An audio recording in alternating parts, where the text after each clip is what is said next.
आले रसूल से मोहब्बत की वजह फकत निस्बत मुस्तफा।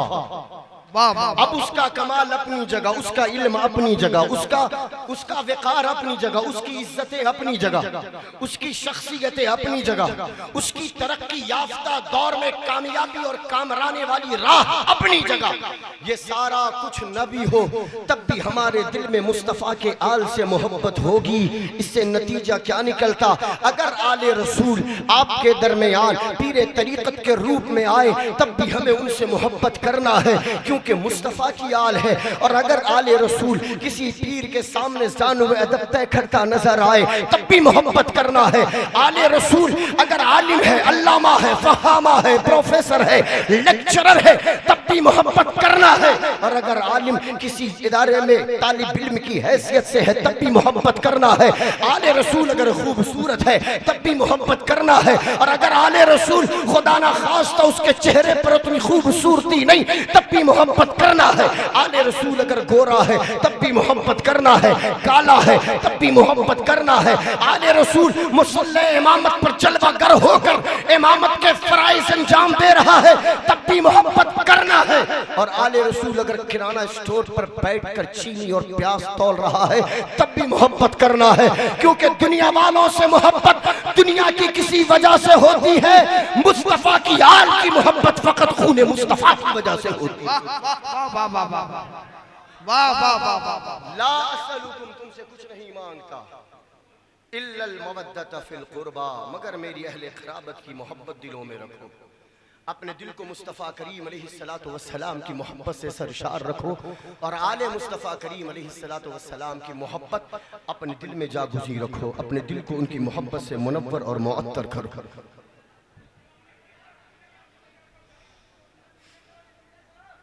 खामोश, ज्यादा आवाज ना निकालें।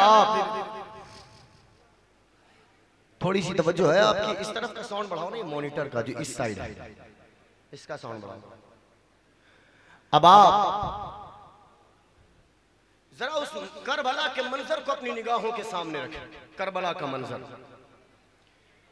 कि वो बदबख्ती की कितनी ऊंची मंजिल पर फायज वो लोग थे कि नमाज में आले मोहम्मद पर दुरूद भेजते थे और नमाज के बाद उन्हीं के खिलाफ तलवार को नियाम से बाहर निकालते थे।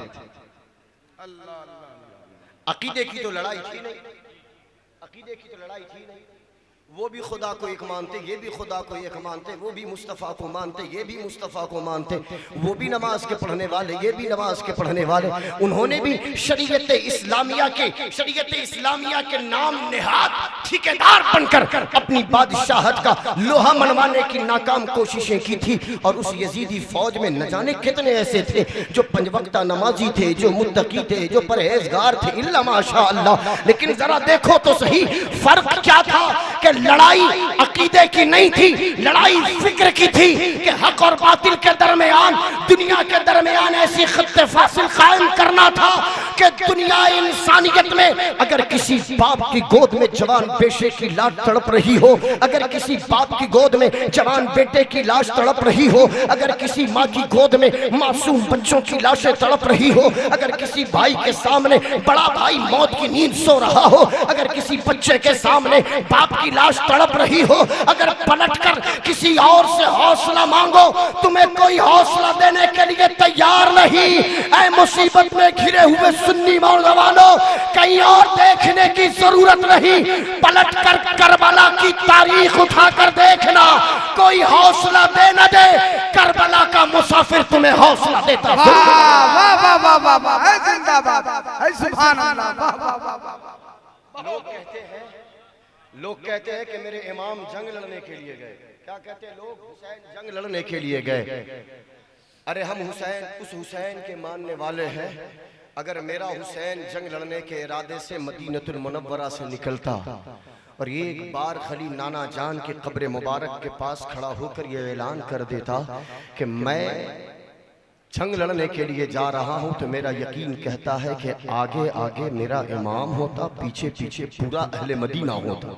क्या कहते हैं? मेरे इमाम अगर मक्कतुल मुकर्रमा में जब 8 ज़िलहज को अपने इहराम को उतारा और रुए सफर हुए कूफा की जानिब, अगर जंग लड़ने का इरादा होता, हुज्जाजे किराम का नूरानी काफिला नवासे मुस्तफा की ज़ियारत दस्तबोसी से अपने आप को मुशर्रफ कर रहा था।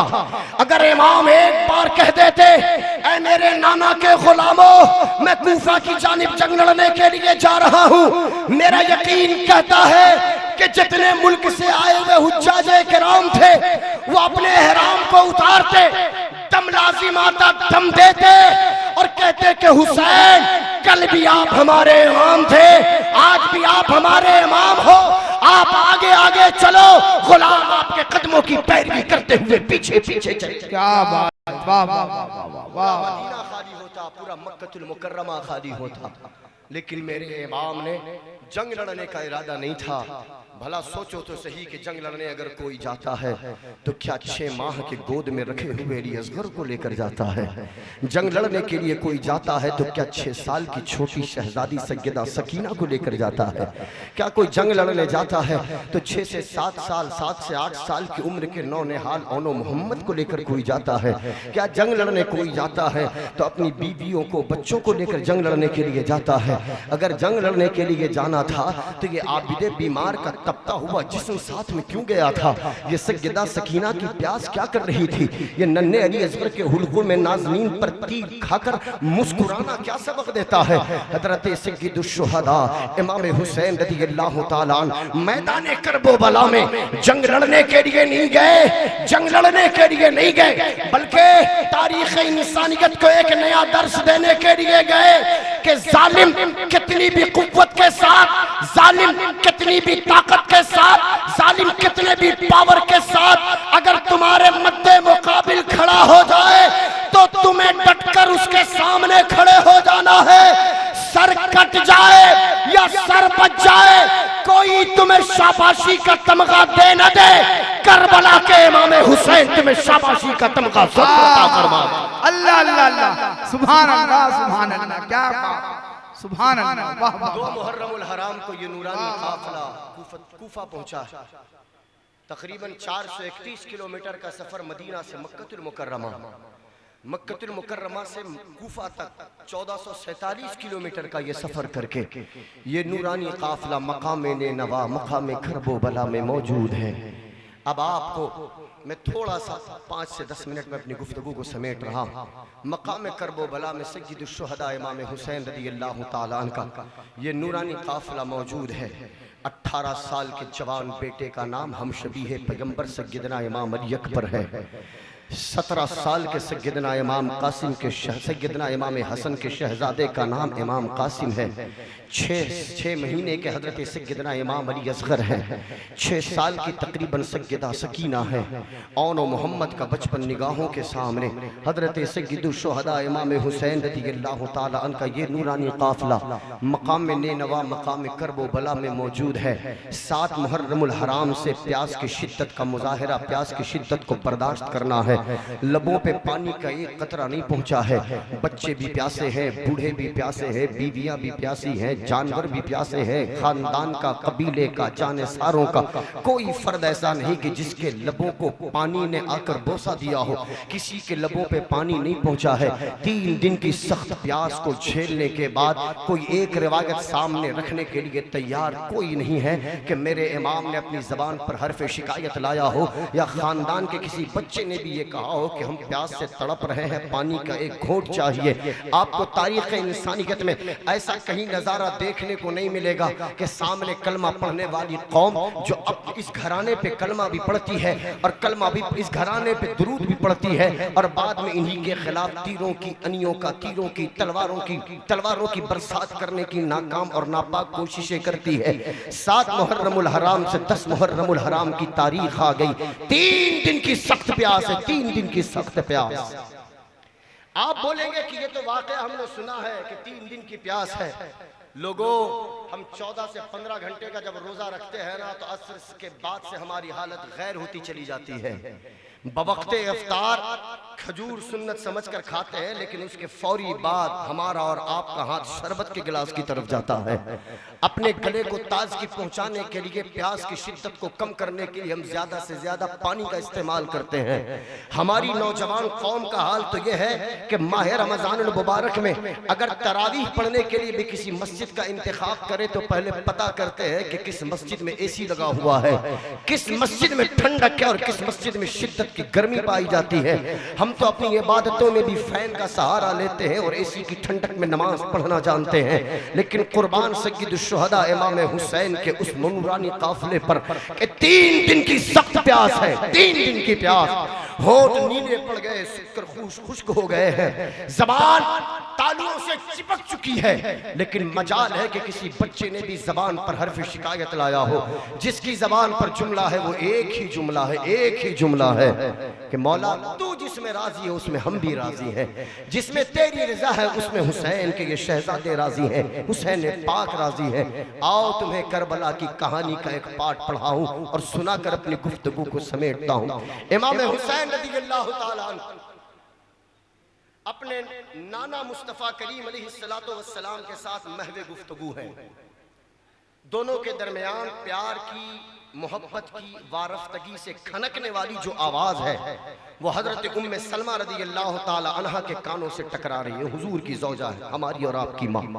वो फरमाती है कि मैंने हुजूर के कमरे से, हुजरे मुक़द्दसा से नूरानी खनकती हुई आवाज को सुना। मैं मुस्कुरा रही थी कि हुसैन अपने नाना के साथ खेल रहे हैं, मुस्कुरा रहे हैं। इतने में फरमाती है कि मैंने महसूस किया कि अंदर से सिसकने की आवाज आ रही है। मैं झांक कर देखी तो क्या देखती हूँ कि हुसैन बैठे हैं और मुस्तफ़ा करीम की आंखों से चश्माने मुक़द्दस से आंसू बह रहे हैं, हाथ में एक मिट्टी का टुकड़ा है। मैं हुजूर की बारगाह में हाजिर हो गई, अर्ज करने लगी, या रसूल अल्लाह, ये माजरा पहले तो कभी न देखा। आका थोड़ी देर पहले मुस्कुरा रहे थे और अभी चश्माने मुक़द्दस से आंसुओं की नदियां बह रही है, वजह क्या है? हुजूर ने इरशाद फरमाया, उम्मे सलमा, मैं इस हुसैन से बड़ी मोहब्बत करता हूँ, लेकिन अभी अभी जिब्रील आए थे, उन्होंने रब की बारगाह का ये पैगाम पहुंचाया और सुनाया कि रब करीम तबारक व तआला ने फरमाया कि जिस हुसैन के साथ इतनी मोहब्बत की बातें कर रहे हैं, इसी हुसैन को मकाम तिफ जिसे करबला कहा जाता है, मकाम करबो बला में शहीद कर दिया जाएगा। इस हुसैन की मोहब्बत की वजह से आंसुओं का रूप आंखों से बाहर निकला है। मैंने जिब्रील से कहा कि जिब्रील मुझे उस मकाम की मिट्टी ला कर दो जिस मकाम पर मेरे हुसैन की लाश तड़पेगी। जिब्रील ने उस मकाम की मिट्टी का टुकड़ा लाकर मेरे हाथों में दिया। उम्मे सलमा से हुजूर ने फरमाया, उम्मे सलमा, इस मिट्टी को देखती रहना, हिफाजत करती रहना और देखना कि जिस दिन इस मिट्टी की रंगत सुर्ख हो जाए, तब्दील हो जाए, समझना कि मेरे हुसैन को करबला में शहीद कर दिया गया। तकरीबन 50 से 52 साल का एक तवील अरसा गुजरा, 50 से 52 साल का, और इतने तवील अरसे के बाद 10 मुहर्रमुल हराम का दिन आया, सन 60 या 61 हिजरी, आशूरे का दिन है।